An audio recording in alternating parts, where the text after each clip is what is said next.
Hello, Ray Phoenix here. Welcome to Let's Play Spyro 2 Ripto's Rage Part 14. We're gonna pay money backs yet again, so we'll have this bridge be set up so we can go across the bridge so we could go to the last level, this last real level of this world, which is keeping us from fighting the boss of this world because it has the 14th talisman that we need to go fight Gulp. It's, of course, the Shady Oasis level. Shady Oasis sounds like a joke name for a level. It sounds like something that'll be some cheap, lame retirement home. It sounds like the kind of place Mermaid Man and Barnacle Boy will live at. Some cheap retirement community place. It's just another level similar to the Scorch level.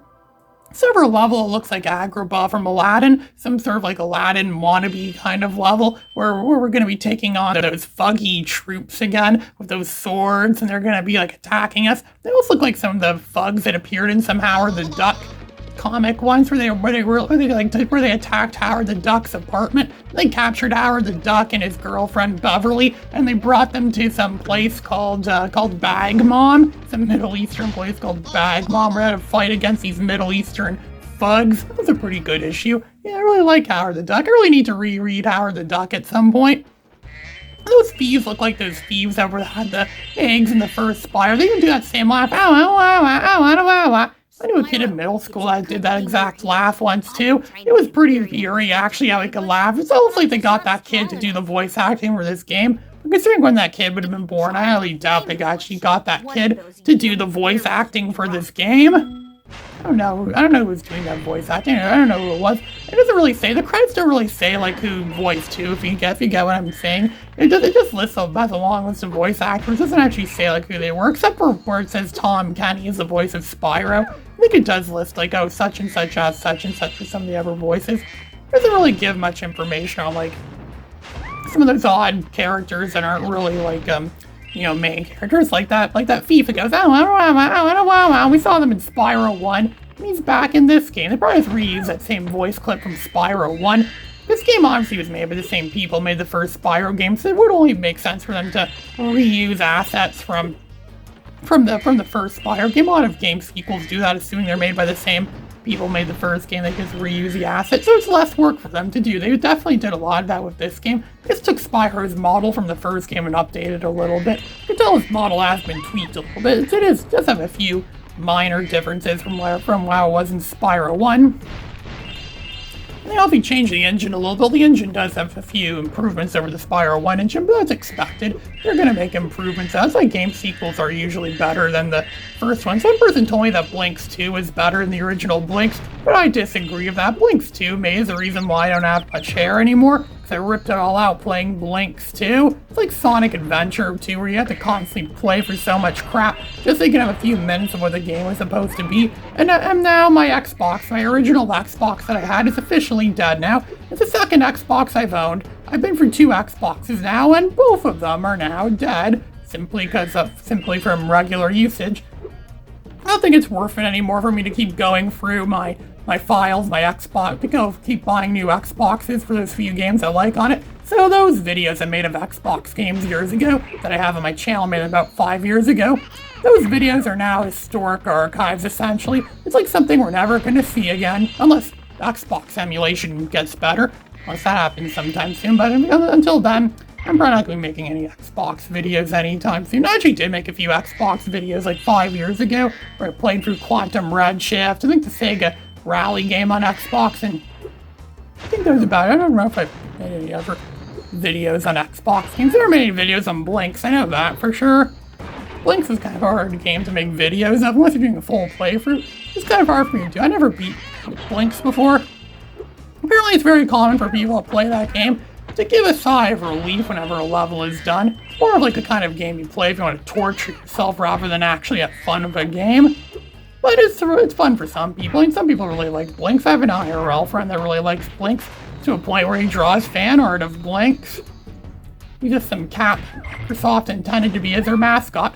I think Blinks would have been better if it was more like Spyro, where you just collect stuff, where it's like a collectathon game, where you run around and collect stuff and play through levels. And I could have had the whole time travel thing, the whole time thing in there, but I think it would have been better if it was more like Spyro. Imagine they made a Spyro game that had time travel in it. And supposedly Spyro games may already have time travel in them, but they embed it in such a way where it's so secret in the game that you would never know that there was time travel in Spyro.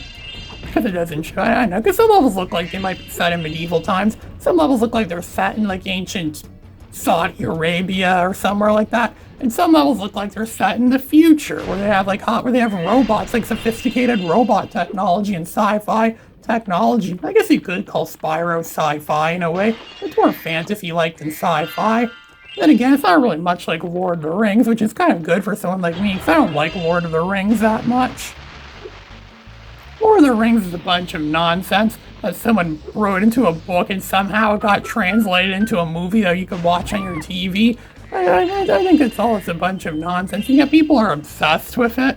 So it becomes an obsession for a lot of people to a point where where it's almost like a religion kind of thing. Kind of like in Clerks 2 with Randall when he bashed Lord of the Rings. Say what you want about Jesus, but leave the rings out of this. And that's what I'm like with Spyro. Yeah, Spyro really is Spyro really is like a true classic gem of what mankind is capable of producing. More people, I think our society would be better if more people played these Spyro games or took Spyro's lessons seriously and made new games just like these classic Spyro games. I think the gaming industry would be in a much better state than it is now than it ever would be. And some might even own a new gaming system if that were the case. But I'm not really in the market for any new gaming systems. I haven't been in the market for new gaming systems in over a decade now. I never bought any of the PlayStations after the PS3 because Sony did some scummy stuff with YouTube on the PS3. So that's why I never owned any of the PlayStation systems after the PS3. I heard the PS4 doesn't have any backwards compatibility. They were saying that, well, does it play PS1 games? Does it play PS2 games? No, if you want to play PS1 or PS2 games, you get a PS1 or PS2. That's exactly what I did. That's exactly what I'm doing right now, too. So I could play, actually play this on emulator, but it's a similar idea. To play Spyro, because Spyro's not on PS4. Spyro was on, the original PlayStation, the first PlayStation.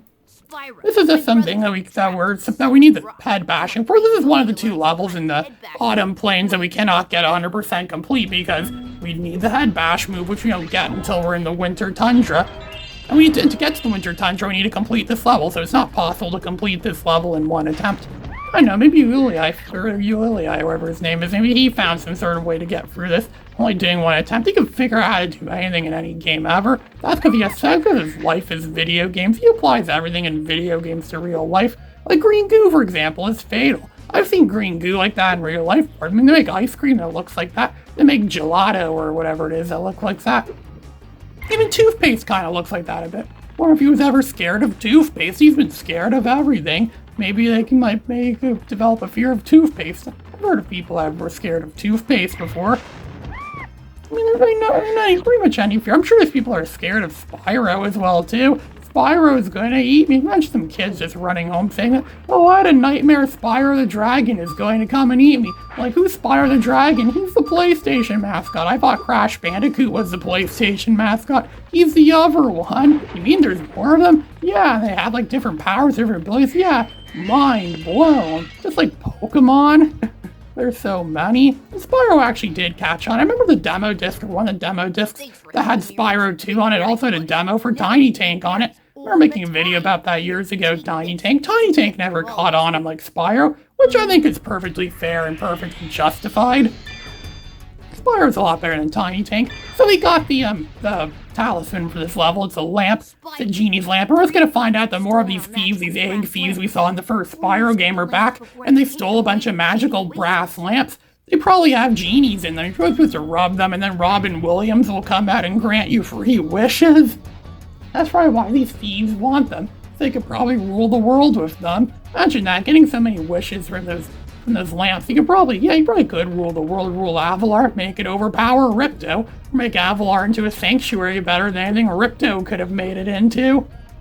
Sometimes it's hard to remember that Ripto is supposed to be the main villain in this game. So they're constantly taking on other villains that don't seem to have any kind of connections or ties with Ripto. It's mostly just almost as if these people are unaffected by any of the events of this game, the events of Ripto or the events of anything else. It's almost like, Ripto could just take over Avalar.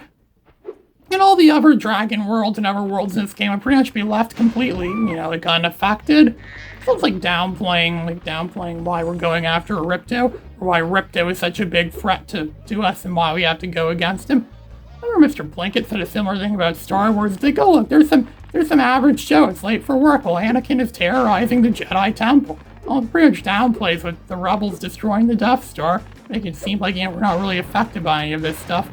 I kind of disagree with that to some extent, but this isn't really the video for me to go explaining why Mr. Plinkett. There's already are tons of videos explaining why Mr. Plinkett was wrong about Star Wars. A lot of his logic is, yeah, sure, he's entertaining, but that's all I really like about Mr. Plinkett. It's a form of entertainment more than anything else. Kind of like the AVGN. I think most people agree AVGN is more entertainment than anything else.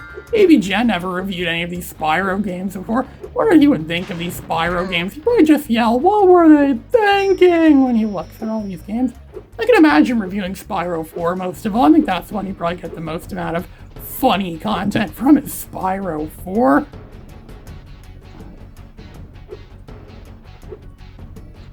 There's these magical disappearing, I don't know what you call things, those bottle things. We saw those in Skelos Badlands, saw them in Zephyr, and they're back in this level too. They really like to put these, they really like to make us go running through these levels back and forth over and over again.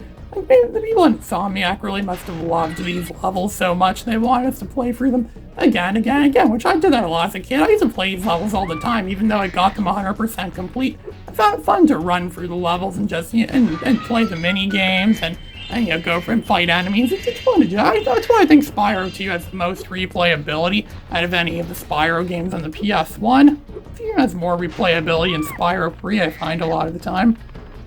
I think we collected most of what we could get. I think there's still one more thief out there somewhere. Yeah, I think there is still one more thief of the lamp that we could fry. I think you could charge or flame him. I think the best way to catch these thieves, I did the same thing with the thieves in Spyro 1, was to charge into them. Once you get close to them, once you get into flaming range of them, very close to them, then you could just breathe fire on them and that would fry the thief so you could get their magic lamp that they stole.